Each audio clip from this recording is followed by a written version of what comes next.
Mensagem dia 2/4/2005. Sou eu que te escolhi e não tu que me escolheste. O pai fala: Santo Mestre, nosso querido João Paulo II, na sua vida que teve por muitos anos, só pregou amor e muito amor. E daqui por diante, sem ele, como irá ficar a santa e pecadora Igreja Católica Apostólica Romana? Em nenhum momento esta igreja irá desaparecer. Ela é uma só, e não duas ou três. As virtudes que ela possui foram as mesmas de ontem, de hoje e será para sempre, pois minhas santas palavras são eternas, e que nenhum homem da terra venha querer tirar esse título. João Paulo II completou o tempo que dei a ele. Sua agonia não é como muitos pensam, são planos de Deus, para mostrar ao mundo que na minha história não tive esse privilégio. Sendo eu o único rei, muito pouco por mim pediram. Na hora da agonia do meu sofrimento, quando na cruz estava pregado, João Paulo II está sendo um mártir, onde por mim deu tudo o que podia. Agora está livre dos que o cercavam. Ninguém sabe do plano que irão fazer após sua morte, mas eu sei e vejo. A distância de ti, meu filho, da dele é pouca coisa. Ambos estão juntos no mesmo caminho para a eternidade. Trabalho esse aprimorado com maior respeito e segurança. Suas almas diante de mim são idênticas. Não é por ele ser um papa e tu ser um pequeno homem. Pedro foi também um pequeno pescador, mas encontrei nele o mesmo que encontro em ti. És perseverante em tudo o que te pedi. Sofreste muito e passaste por muitas barreiras. João Paulo II passou também, muito mais, porque a ele confiei todo o trabalho.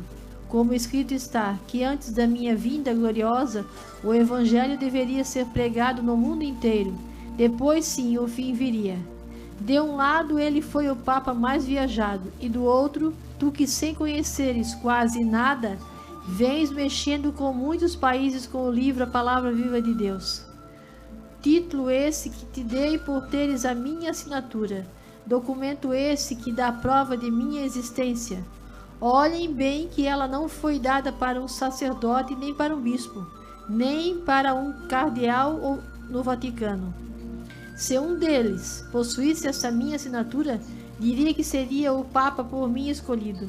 Mas, no entanto, fiz assim também com o Pedro, onde confiei a chave a ele de minha igreja e não de um sacerdote daquela época, porque foram eles que pediram para eu ser crucificado. Meu filho, agora depois de João Paulo II, serás para mim a pessoa escolhida para guiar o meu rebanho. Não importa que muitos venham a te dizer: és muito pequeno para esse cargo. Assim Pedro ouvia também, até de seus próprios amigos. Deus escolhe quem ele quer e não os homens letrados. Título esse que pedi para deixar escrito: sou eu que te escolhi e não tu que me escolheste. Como não há mais esperança de melhorar o respeito para comigo dentro da minha igreja, só posso contar agora daqui por diante com vocês que são meus conservadores. Jesus. Bem, meus irmãos, vejam vocês que essa mensagem é 2005 e aqui fala da partida de João Paulo II, né? Dia de hoje, um santo padre, um santo homem que andou na terra, viajou o mundo inteiro levando a palavra de Deus. Mas não era bem visto por muitos. Até quem estava ao lado dele queria derrubá-lo, né? Porque quando encontramos em alguém um pouco de perseverança na palavra, na obediência, naquilo que Deus pede, deixa de agradar uma boa parte da humanidade. Dá para citar o exemplo aqui do nosso amado profeta. Antes de ser chamado por Jesus, era músico, e segundo ele nos relatava, tinha muita amizade. A família sempre o queria bem, né? Os sobrinhos, os irmãos, os amigos de infância, de juventude. A partir do momento que ele foi chamado por Deus, ele começou a falar a verdade, uma boa parte dessa amizade entre aspas aí, né? O deixaram de lado. Na palavra de Deus ele encontrou nova irmandade, uma grande família. Aqui em Taquaras, quando veio, quem é parente de sangue mesmo, né? Se deixasse, eles carregavam ele em um andor. Era primo Bento para cima, primo Bento para baixo, até a igreja ser construída, São Pedro. Os padres que aqui vinham também o tratavam muito bem. A partir do momento que ele começou a obedecer mais a Deus e pedir aquilo que Deus pedia, esses parentes todos também o rejeitaram. Os padres, né, chegaram a cogitar a ideia de ele procurar um psiquiatra, né, chamando ele de louco. Ele deixou a igreja. Construímos essa aqui, santuário. Novamente foi crescendo, várias pessoas, vários amigos. A partir do momento que começou a falar mais sério, exigir mais das pessoas, boa parte dessas amizades foram embora. Então nós devemos agradar a quem? Nós devemos ser amigos de quem? É Deus só, como ele falou hoje no púlpito. Confiar em quem? As pessoas são falsas. As pessoas fazem para o seu próprio bem. Enquanto estiver servindo alguém, eu sou bom. A partir do momento que a pessoa tiver que me servir ou obedecer a Deus, já não sirvo mais, né? Então aqui no santuário, houve uma época que nós tivemos aqui 4 ou 5 padres quase que juntos, né? Todos juntos ali. E levantaram a hipótese de fazer ela registrar essa igreja, né? Vejam só como o inimigo é astuto. Para uma entidade sem fins lucrativos. Até para dinheiro do exterior, dinheiro de doações, que fazem aí, né, programas para a igreja seria colocada nesse meio para receber doações, querendo ganhar o profeta pelo lado financeiro, pelo lado do dinheiro, onde muitos se vendem por esse motivo. E até lá onde a gente vai fazer declaração de imposto de renda, na contabilidade, lá também incentivaram, né, o pai, eu estava junto, acho que o Alex estava junto, não sei se o João Batista estava junto, e o pai perguntou para Jesus e Jesus falou que não deveria ser dessa forma. Então depois, aqui entre nós e família, aqui os padres que aqui estavam também, tentaram fazer isso, né? Até o doutor Cid estava junto, ele deve lembrar dessa situação. E novamente nós somos contra, né? Hoje eu já recebi várias propostas novamente, né? Eu também sou contra, meus irmãos são contra. Então, se a gente for analisar o porquê, né? Se é benefício para a igreja, mas não é. É a astúcia do inimigo. Porque se fizermos isso, agora temos novamente um exemplo aí, ó. O padre Geraldo, está de férias, vamos dizer assim, né? Até tomar uma decisão, nós vamos ter que conversar novamente, não sei se vai ser hoje, ou amanhã, ou segunda-feira, e nós vamos ter que conversar que para ficar aqui no santuário, essas regras vão ter que ser cumpridas, né? Foi dado tempo, já passou 3 anos, agora não tem mais como voltar atrás, tem que ser cumprida. Se não quiser cumprida, aí a gente não pode fazer nada. Mas então, o padre está de férias, quantas pessoas deixaram de vir ao Santo Terço? A gente percebe isso. Quantas pessoas já me questionaram no telefone? Por que eu estou fazendo isso? Com que autoridade eu faço isso? Quem sou eu para fazer isso? Então, eu comecei a analisar de outra forma, né? Se essa igreja fosse registrada, teria que ter uma assembleia, teria que ter uma diretoria. Essa diretoria, no mínimo, no máximo, 3 anos teria que formar novamente uma eleição. Essa eleição, com certeza, podem ter certeza disso. Pessoas que nem participam da igreja, e pode acontecer, tem que abrir espaço para isso, queriam formar uma nova diretoria. Para quê? Para fazer o que fizeram lá no São Pedro. Para tirar nós da direção.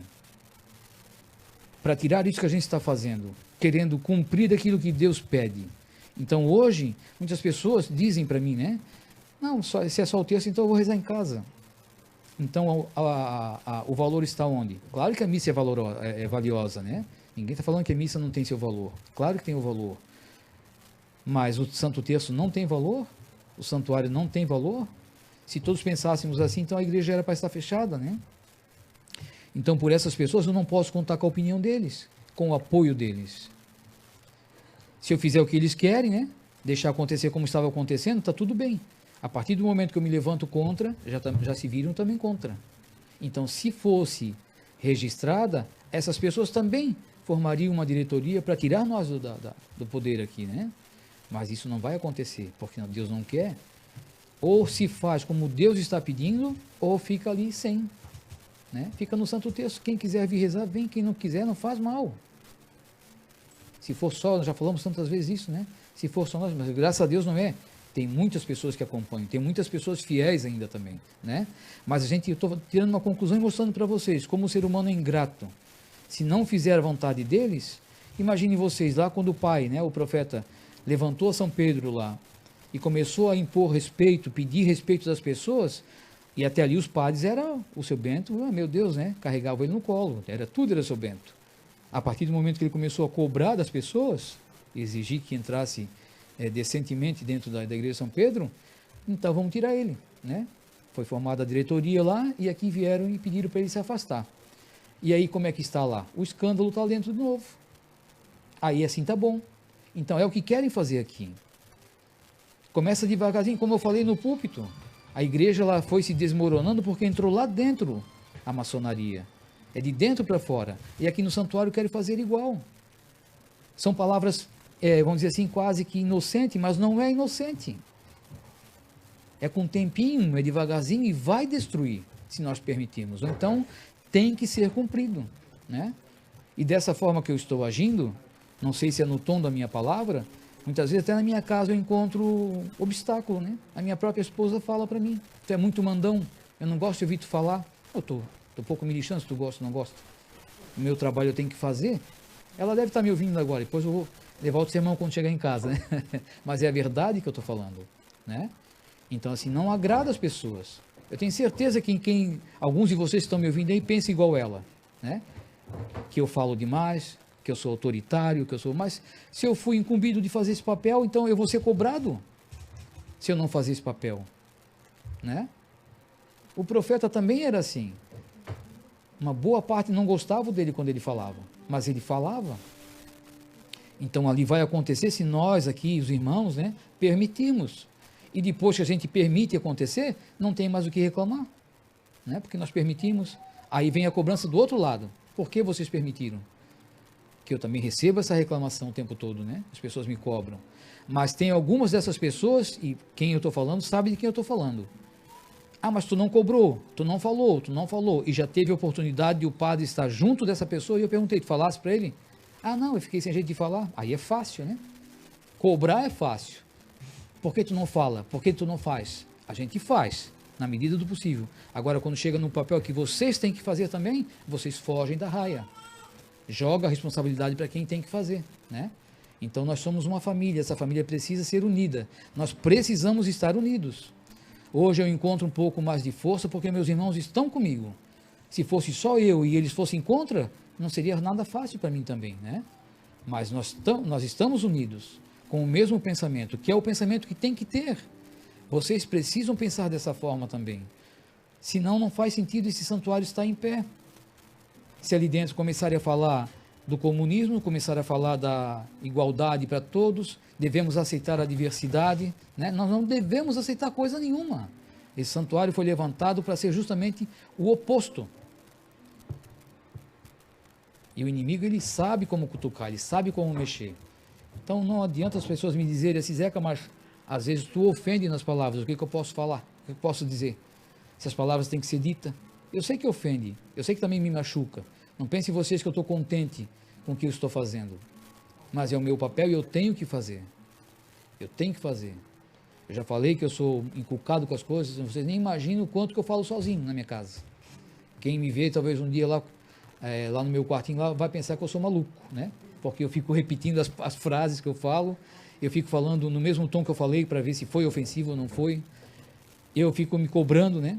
Muitas coisas que eu não deveria falar, mas ao mesmo tempo já vem o pensamento, não sei se é uma inspiração, que eu tenho que falar. Então, às vezes a gente fica sem palavras, às vezes fica pensando que não deveria ser dessa forma, mas basta ler uma mensagem e Jesus já nos lembra, né? Aqui ele diz, ó, quem chorou por ele quando estava pregado na cruz? Uma minoria. Então, nós não temos que fazer o que estamos fazendo por amor a Jesus, para honrar ele, para saber que essa pauta, como o Alex falou ali, que é desse novo partido aí, querendo entrar novamente, é uma pauta totalmente diabólica, só com pensamentos contrários, só querendo destruir tudo que Deus deixou para nós, e nós não temos que lutar por isso? Temos que lutar sim. E se para isso, né, como Jesus fala, se amares o teu pai, tua mãe, teu irmão, né, tua mulher, teus filhos, mais do que a mim, não é digno do meu amor. Então, para isso, a gente vai magoar algumas pessoas. E se for preciso ser mais enérgico, afastar, vamos afastar, mas para manter a integridade e a honra que o santuário foi erguido e foi levantado para esse propósito. Misericórdia, perdão, como eu já falei, a gente dá a todos que querem, mas tem que mudar, precisa mudar para permanecer aqui dentro da forma como o profeta deixou. Não vamos mudar mais nada. Pensem todos nisso.